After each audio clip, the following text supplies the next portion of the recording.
Today, we're going to do a session covering the new features we released to the VETRO FiberMap platform in the last 6 months.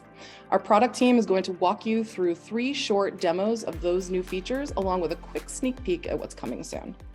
So let's go ahead and meet the team.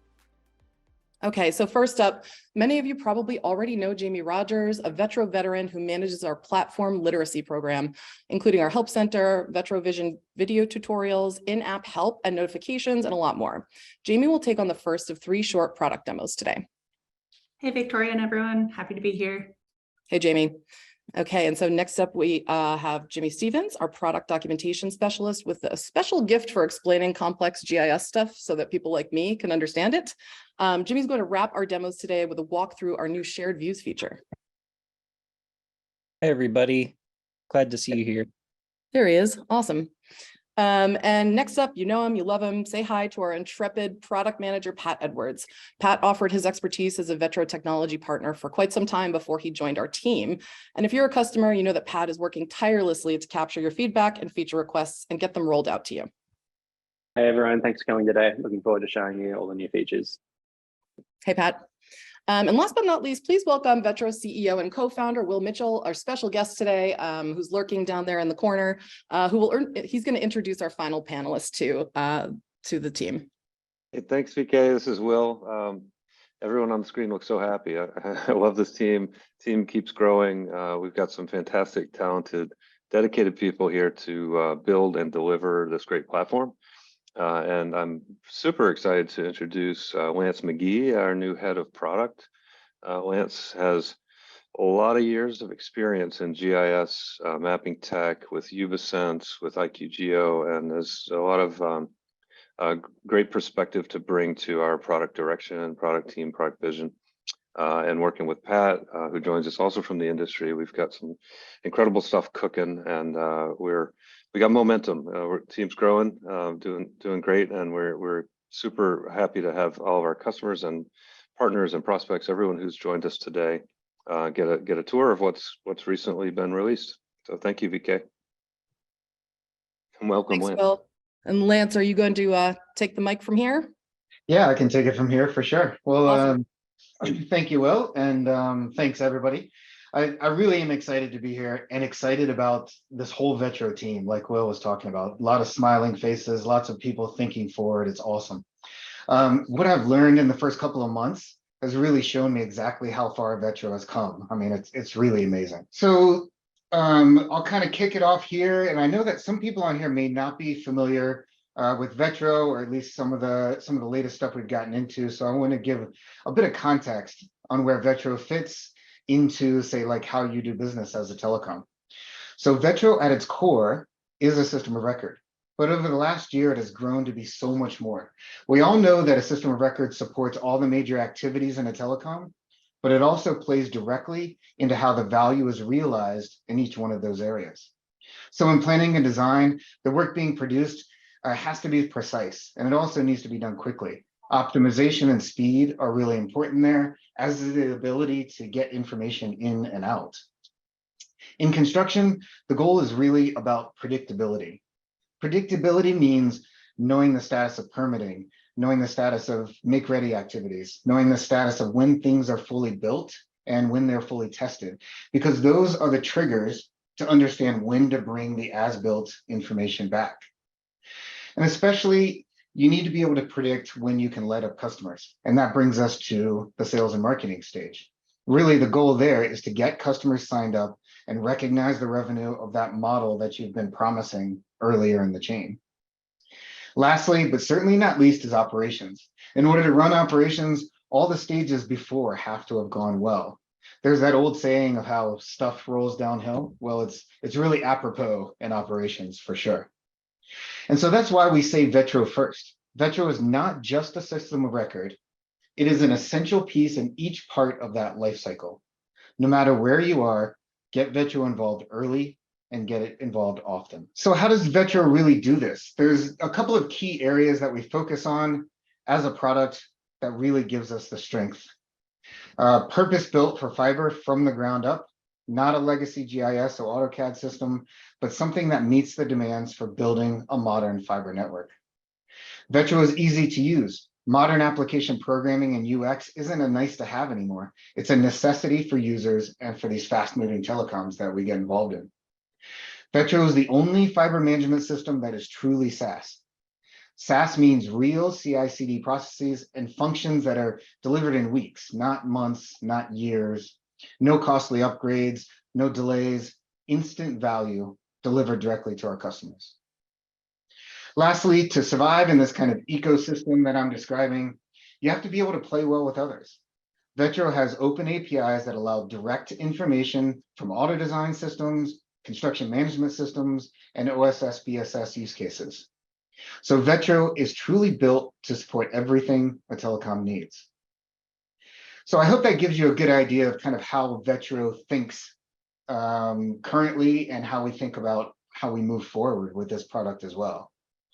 And I'm certainly not under any kind of guise that people came here to listen to me talk about value chains and SaaS infrastructure. So let's get to some of the good stuff and see some of the cool new features. Yeah, that's great. Thank you so much, Lance. Let's get right into the first of our demos. Like Lance said, we value your time. Jamie is going to kick it off. And so she's going to show us 3 new features: label updates, notes, and a sneak peek at line offsetting, which is coming soon. The theme here is easing the pain and getting from engineering to construction, remote collaboration, and productivity. So Jamie, are you ready to go?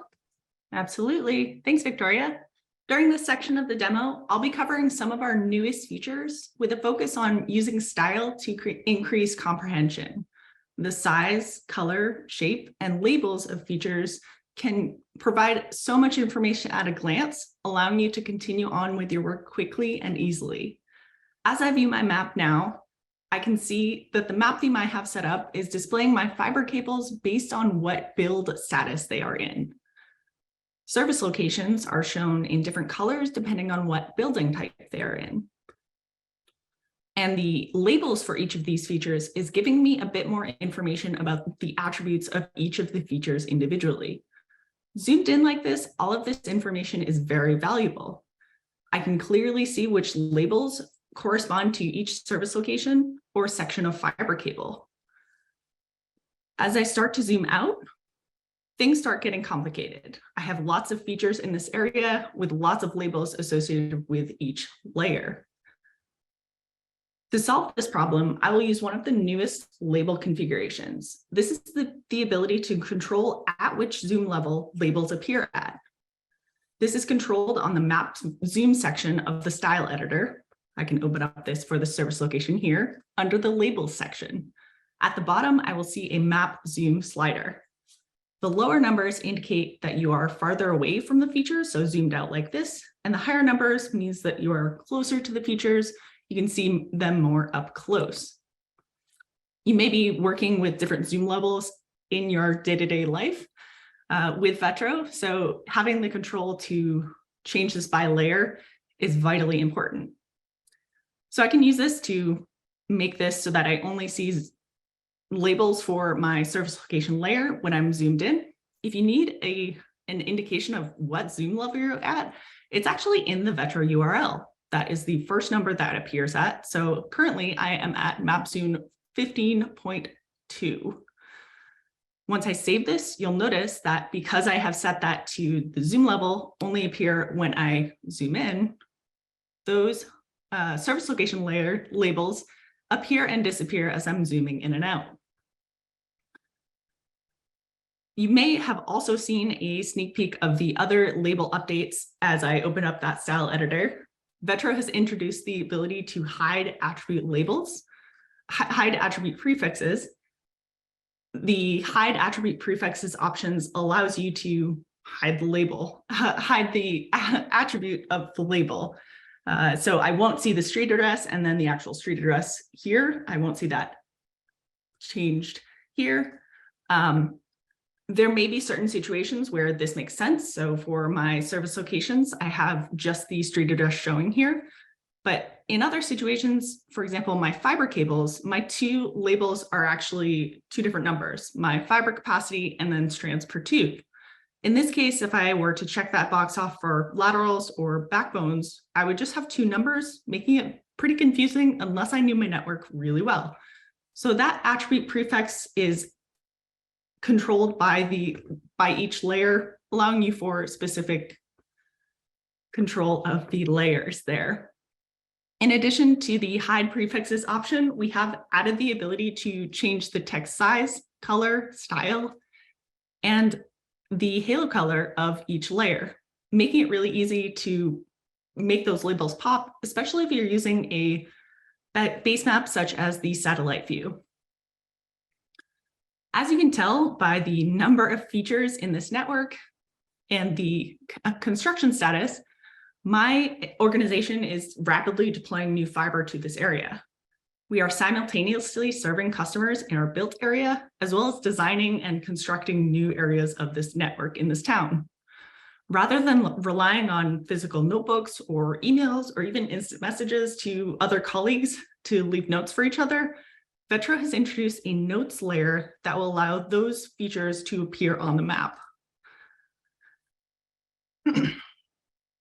This will allow me to work with colleagues and even contractors who may be working on deploying networks without them having to click into individual features to see notes that I have left here.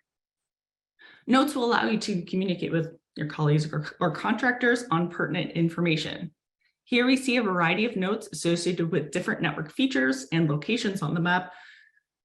My organization has chosen to use the text color of the note to indicate who actually left the note. So I can easily see which member of my team has left the note, and I can contact them if there are any questions.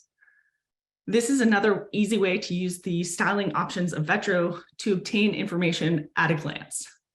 Also, for those who may not want to display notes as a pop-up bubble, we have introduced the option to hide notes, such as this one in the middle. It's not going to appear as a pop-up on the map, but once I click on it, I can see the content of that note. So it's really up to you how you display those notes or leave them hidden to click on. As our team works to coordinate design and construction responsibilities across this project, we've installed coincident fiber cables along the same duct line or pole line. Currently, my fiber cables are colored by construction status. An easy way to visualize the placement status on the map is by switching to another of our map themes. I can click into map themes and change this to my placement status. Map themes allow users to control their own map style, quieting the information you don't need to see and allowing you to create focused environments for different tasks that are assigned to you day by day. In this map theme, you'll notice that my fiber cables are displayed by placement with construction status and fiber capacity now serving as the labels. Designing the line features coincidentally along the same line allows me to control where I have fiber cables assigned to ducts, microducts, and microduct bundles. This is for those of you with underground constructions, knowing where your fiber cables are contained within underground features is vital to the seamless operation of your network. With this map theme, the width of the lines allows me to see, to a certain extent, where my duct features are in relation to my cables. One of our newest features, which is in the final stages of testing, will make this even easier. We are excited to announce our line offset tool, which will allow users to visualize coincident fiber cables along other lines associated with your network without having to click into the feature to see what fiber cable is associated with which duct, or how many fiber cables are along the line. So when I click into line offset mode, you'll notice that these features pop apart. As you can see, many of my backbone and lateral lines have multiple fiber cables running along the same route, such as this one here, and the duct feature is here, and I can pan around and see where those overlap. With edit mode enabled, I could also change the offset value of a single line individually. So if I wanted to offset the drop more, for example, I can make that change right away. Diagnostic mode will turn the base map off and turn all fiber cables gray, so I can see the darker gray areas or where I may have more overlapping lines that I can control individually. Some existing customers may have been included in our pre-release for this feature and seen an announcement like this one. With these, we use these whenever we have new features to immediately give you access, along with links to documentation and in-app tutorials. That way, we can release quickly and continuously without you needing to wait for training. For those of you that haven't seen this notification, we'll be releasing that soon, so watch this space for the up-to-date information. All of the features we're going over today have an in-app guide associated with them, including layer permissions and data and integrations library that Pat will be going over. Victoria, back to you. Awesome. Thanks, Jamie. Will, I saw you turned your camera on. Did you want to pop in with a comment before I get into our Q&A, which is robust? Actually, no, I just turned the camera back on, but that was really good, Jamie. Thank you. I get excited about styling and map features like that. And, you know, because coming up as a GIS person, cartography counts, and interactive styling and cartographic presentation is critical for communication and collaboration. So love the notes, love all this stuff. So good job. All right. So let's just, I've got one slide. So let's just view that up and then I'll get straight into the demo. So everything that Jamie just went through was all about how we can display and visualize data in VETRO. What I'm going to focus on is a new functionality for managing that data. So VETRO is considered by our customers to be a crucial system of record for their data. And that means that it gets used as a source of truth referenced by other systems. And it's used across the organization in different ways, some by people who are really familiar with the data, and also used by people who are less familiar and maybe they don't use that data every day. So that means it's really important to make sure that everyone has access to the data that they need, but also that they don't have access to data that they don't need, just to help prevent mistakes occurring. So to address this, what we did was introduce two new features recently: the data and integrations library that helps you get data in and set permissions around your integration, and then a feature called layer permissions, which helps you manage the permissions of which users can see which layers. So both of them allow users of VETRO to control the level of access to data within the organization and then outside of it as well. So with that, I'll jump to VETRO. So what I'm going to do is start with the data and integrations library. So just to preface that a bit, our open APIs make it really easy for our partners to create an integration. We have a number of software partners that have created integrations with VETRO, and even some of our customers have used our APIs to create integrations, which has been great to see. And because we recognize the importance of those integrations, we want to make sure we're actively supporting them. And so we've developed the data and integrations library to actively support those integrations. So if you're logged into VETRO, you can see in the dashboard, there's a new section called the data and integrations library. We've got two of our partners in this library. So that means that users of VETRO can always be in control of what data is passed between these two partners. So for example, Cambio, I can go in and manage permissions here. So Cambio is a billing support system, operation support system. And so our customers use this to manage the billing of their own customers. You can say to Cambio, I only want you to view Fiberhood, Durango Grid, and Washington, and I want you to be able to edit those. You might then want to say, Cambio, you're okay to read this project for Hollis, Maine, but I don't want you to be making any edits to it. And then as you switch on other plans and projects, you could tick the box for Little Rock and saying that's ready to start billing and provisioning as well. So then Cambio might be able to send data back to VETRO. Once you've done all that, you just click the apply button, and that instantly will affect the way that Cambio is able to operate on VETRO. You can also then toggle that off if you decided you wanted that data to stop flowing back and forth between the two platforms. And similar with Vitruvi, I can go in and control which plans are available for Vitruvi to create tasks for, and which plans being editable can Vitruvi write back the as-builts for. So you have complete control over what data in VETRO is exposed to all of these different systems. You can always change that dynamically, and these partner systems will respond to that.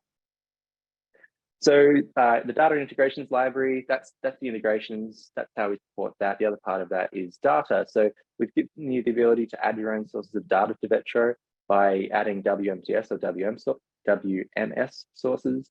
So that allows you to find alternative base maps and visual data sets. So just quickly, I'll duck back into VETRO to show our existing base maps. We have a number of different base maps. We have a satellite imagery base map, which is really great for understanding the physical reality of your network and where there are homes and trees and how wide roads are. Very important when planning and designing. We have more high contrast layers that help you just see clearly the labels and the colors of your cables. But it is still a limited set. It's a great set, but it's limited. And we know we have customers out there who want to bring in other sources of data. So I'm going to use an example where I want to go and get some imagery from the state of Maine. The state of Maine has a really fantastic imagery program. They have a number of different data sets available. And many state governments and county governments all have a site like this that allows you to go in and explore their data catalog. So in this demo, this is for the state of Maine, but it's applicable to other organizations as well. I have a data set in mind that I want to use for this demonstration, so I'm just going to search for that.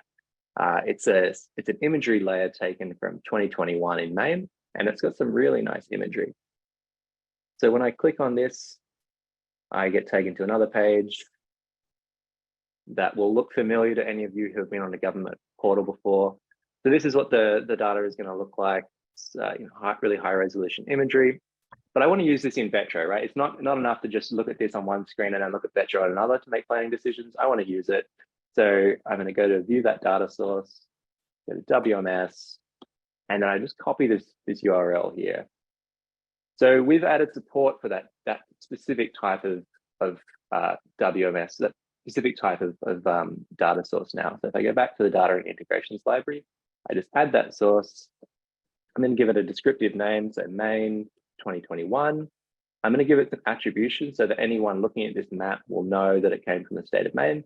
And I give it a description so that other people can come back to this later and know what this data source is all about. So then I just paste that URL in, the URL that I grabbed from that site. I paste it in there and make sure that I'm going to be looking at that layer. So now that's applied, I can go back to VETRO FiberMap, and I'm going to zoom over to Maine, the other side of the country. And if I go to the external sources section of the layer list, you can tick that box and you can see this imagery is now appearing in VETRO. And then when I just zoom into that a little bit, we see this really, the state of Maine has done a great job in getting this imagery collected, really high resolution imagery, very clear. And we know exactly when this imagery was taken as well. So when you're making planning decisions, that's going to be really useful for you. So that's how you can get everyone the data you need. There are lots of great data sets out there that are available via WMS or WMTS. So you can plug those into VETRO now. But there are times when you want to make sure that you've got a bit of control over what data different people can use in your organization. So I'm going to jump into that now. This is going to be mostly applicable for users who have got an administration seat in VETRO, but any admin in VETRO is going to be able to do this. So they can jump to the administration page of their network, and I'm going to do this demonstration for an alternative user I have called Pat Restricted. So let's say that Pat Restricted is a contractor that I don't want to have him looking at all the data in every project that I have. What I can already do is the default setting would have him be able to see every project and plan in VETRO. But what I can do is control that and say, no, he's only going to have control over the Fiberhood Durango grid plan. Right. So now if I go in and refresh, I see that the plan list now only contains this specific project. But I may also say I don't want him to have any control over the service locations, or right now I can go in as this user and select this cable, and I can change the fiber capacity. And you might just want to say Pat Restricted should not be able to go in and change the fiber capacity of that cable.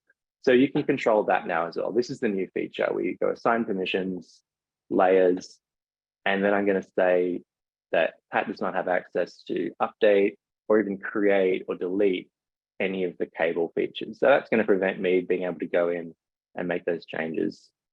I'll still be able to view them because I ticked that box, but if I wanted to, I could untick that box, and then so that user wouldn't be able to see those cables. So if I refresh that now, and then go in to make a change, give me edit mode.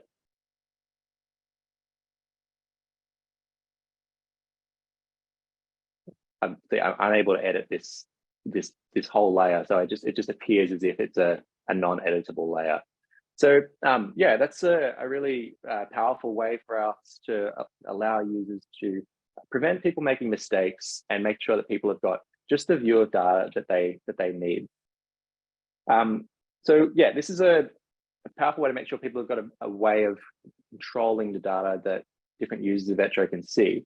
But the caveat of that is that they always need to be a user of VETRO. And we know that when you're working with data in VETRO, you want to collaborate with people. Not everyone who's going to have a need to view data from VETRO is going to have access to the system. They might not have an editor or a viewer seat. So we have a new feature that we've released recently called shared views. And that's what Jimmy's going to be going over is how to create shared views, just another way of providing a focused and controlled view of your data. So I'll just jump to Jimmy's slide to tee him up a bit. And I don't know, Jimmy, are you ready to get into it? Or VK, maybe are there some questions we should go through now? There are a ton of questions, and also I feel like your very mellow wrap up to that demo kind of doesn't kind of give credence to the gravity of you know, the layer permissions. So you know, the idea that you can stack permissions, we're excited about that here. I don't know if anybody has any additional talking points. That was a great demo, Pat. Thank you. But I just want to pause here in case anybody has anything else to say, and then I figured we'd get right back into a few more questions. Some of them kind of relate to the first section of demo, so I'll get to those at the end. We're going to do like a Q&A segment at the end. Yeah, so anything from our panelists before I get into Qs?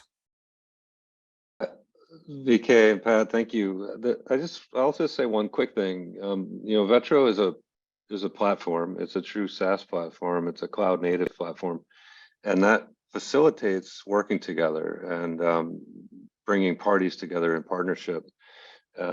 Excuse me. And some of what we were just looking at there just takes us deeper and into a deeper, richer zone of control, management, and the ability to effectively partner and manage who can do what, who can see what, who can change what. It's just most of these projects that our customers are embarking upon and building out, they touch many parties. They might have multiple engineering firms, multiple you know, partners, consultants, owners, municipal interests, et cetera. And the ability to be in the cloud and control the sharing is, I think it's a pretty important contextual advancement. Yeah, so why email a screenshot of a map view when you can send a direct link of your data that's interactive, it's enriched and focused. It allows your end user who you are sharing it with to interact with the data, which you can't do with a screenshot. So it's a map view that you can control and communicate in real time with every stakeholder. So essentially what basic shared views are, it's a new feature that allows editor users in VETRO to create publicly accessible websites, which are available only through unique shareable URLs for dynamically viewing map features. This means that any individual that is outside of VETRO, maybe your upper management or investors or potential or existing customers, you can select information from your network map without having them log into the platform. So shared views are an easy way to create and configure a map, ensuring that you can quickly distribute the exact data you want to share when you want to share it. So here we are back in VETRO. We've got our network map, which will look familiar from Jamie's presentation. And let's say we want to share some of the data from this network. So to create a shared view, you simply click the paper airplane icon up here in the top right. What that'll do is it will capture the exact location and zoom level of my current map view, and it translates that over to our shared view. And then from here, we can do some additional configuration. So we can adjust the title and the subtitle. That's to provide some additional context to the map view. You'll notice that appear in the shared view header when I show you what that looks like. So this just allows you to kind of indicate what your shared view is actually looking at.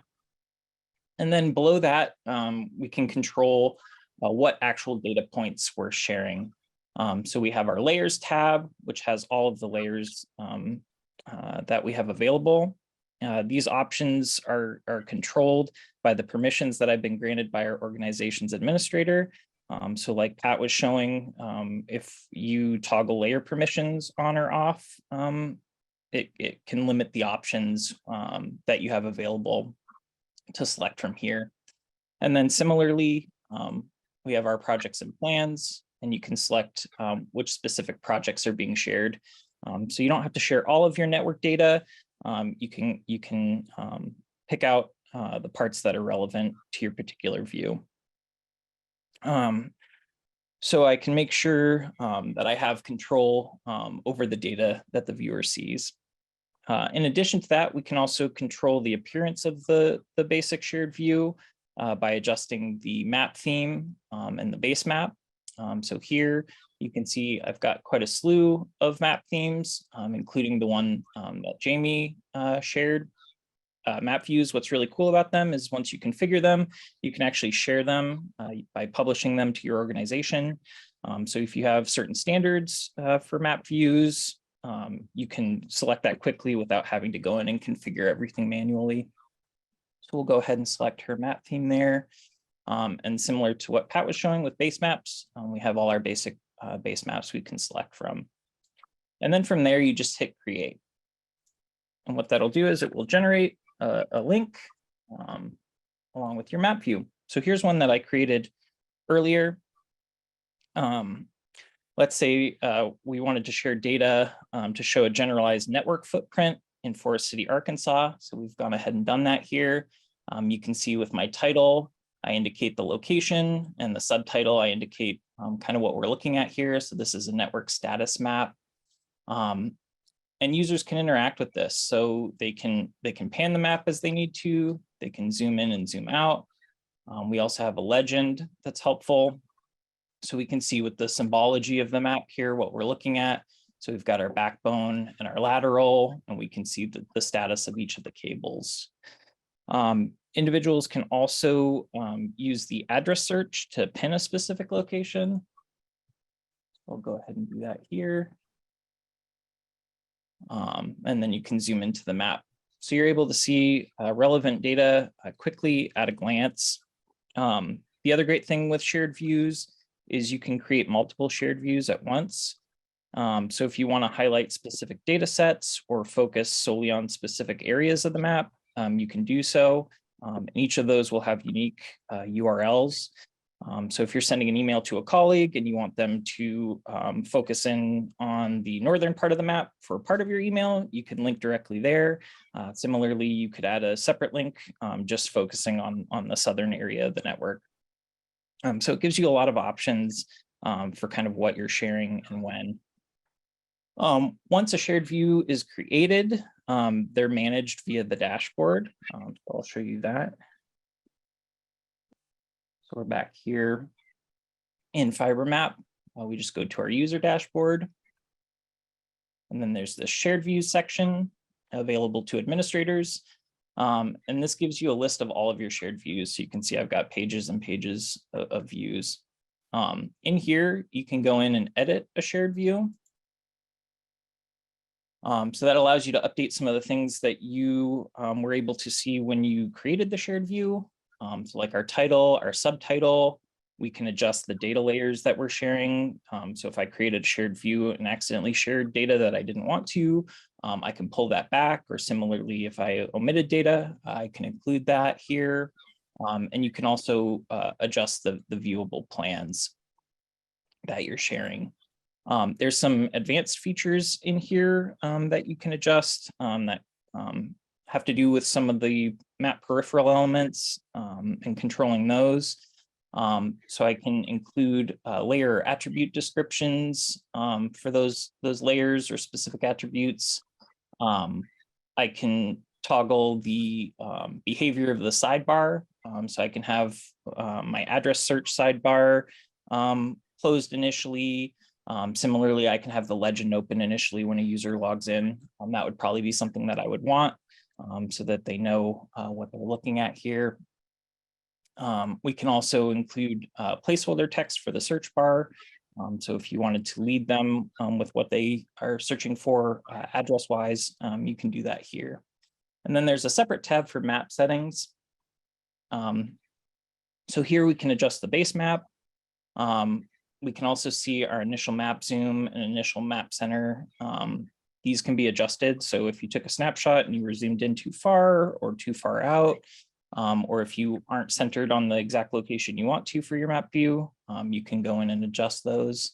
And then we've also given you the option to include map bounds.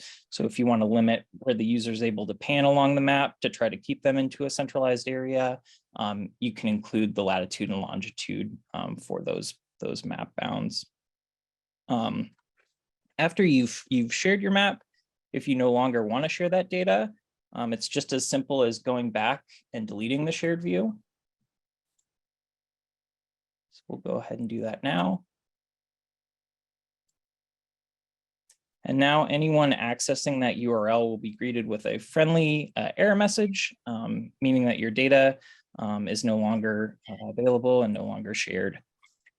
So what all of that amounts to is giving you fine control over exactly what you share, who you share it with, and when you're sharing it. Everybody, thanks again for being here. Real quick, you can call us, you can visit us online, you can schedule a demo with our sales team if you want to see more of this platform. What we went over today were just new features. So there's a whole core functionality of VETRO that we didn't really touch on today that we'd love to show you if you haven't seen our platform before. If you have questions about this webinar or anything that, to follow up, you can email me, Victoria@VETROFiberMap.com. And if you need support, you'll be talking to wonderful people like Jamie and her team at our help center, which is VETROFiberMapHelp.Zendesk.com, or you can email support@VETROFiberMap.com.